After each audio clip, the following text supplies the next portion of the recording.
आज हम आपको 2 आउट ऑफ 3 लॉजिक के बारे में बताने जा रहे हैं। इसमें लॉजिक में क्या होता है, बेसिकली आपके 3 इनपुट होते हैं, मतलब 3 सेंसर लगे होंगे, सेंसर 1, सेंसर 2, सेंसर 3। इनमें से किसी भी 2 का अगर इनपुट जो होगा उसको वोटिंग करके ये सेलेक्ट करेगा और आउटपुट देगा। अगर तीसरा का फॉल्स वोटिंग भी आता है तो इसको ये काउंट नहीं करेगा। तो इस हिसाब से यहाँ पे कैसे कैसे आउटपुट होता है वो आप लोग देख लीजिए कि ये एंड गेट लगा है। तो इस एंड गेट में दो दो इनपुट है। अब ये पहला एंड गेट में आपका ए से इनपुट है और दूसरा इनपुट आपका बी से है। तो अगर ए और बी हेल्दी है तो यहाँ से और गेट में आएगा और हेल्दी आउटपुट जाएगा आउटपुट में।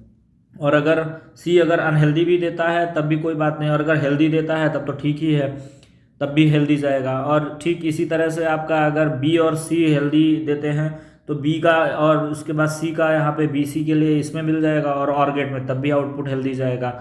और अगर ए और सी हेल्दी देते हैं तब भी ये हेल्दी आउटपुट निकालेगा, अगर बी फॉल्टी हो जाता है तो कुछ इस तरह से ये हमारा आउटपुट जनरेट करेगा ए बी सी में से। और अगर तीनों सही हैं तब भी ये हमारा सेंसर आउटपुट देगा।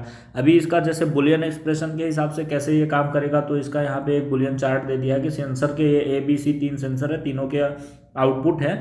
वो आउटपुट अगर सेंसर ए का आउटपुट और बी का और सी का आउटपुट अगर तीनों का 0 होगा तो आउटपुट हमको 0 मिलेगा। तीनों में से अगर किसी एक का आउटपुट अगर 0 होगा, सॉरी एक 1 होगा, तब भी हमको 0 मिलेगा। अगर और अगर उनमें से सिर्फ किन्हीं दो के आउटपुट अगर 1 होते हैं तो हमको 1 मिलेगा। और अगर 2 के 0 होते हैं, वो कहीं पे भी हो चाहे किसी भी ऑर्डर में हो, तो हमको 0 मिलेगा। और वो अगर 2 1 होते हैं तो किसी भी ऑर्डर में होने पे हमको 1 मिलेगा। और अगर 3 1 होते हैं तब भी हमको 1 मिलेगा। तो कुछ इस तरह से इसका बुलियन एक्सप्रेशन है, आप लोग इसको देख सकते हैं। और उसके बाद नेक्स्ट आपको इसको लेडर डायग्राम में कैसे बनता है, ये इसका लॉजिक जो होता है वो कैसे होता है वो हम आपको दिखा देना चाहेंगे। इसमें क्या होता है, पहले आपका रिडंडेंसी के साथ यहाँ पे दिखाया गया है।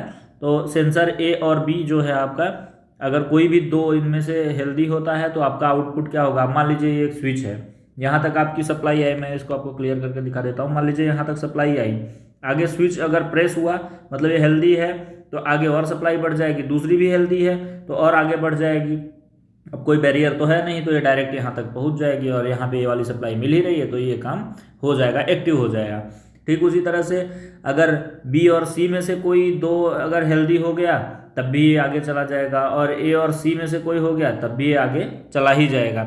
और अगर तीनों हेल्दी हैं, मान लीजिए ए बी सी में से, तो ये ए वाला हेल्दी हो गया तो यहाँ से सप्लाई आगे जा रही है, बी वाला हेल्दी है यहाँ से भी जा रही है, ये वाला भी फुलफिल हो रहा है। अब सी भी हेल्दी है तो बी तो हेल्दी ऑलरेडी है ही, सी भी हेल्दी है तो यहाँ से भी जा रहा है सप्लाई, ए और सी भी हेल्दी है मतलब तीनों हेल्दी है, तो ये पूरा ब्लॉक हमारा मतलब काम कर रहा है और ये इसको मिलती रहेगी सप्लाई।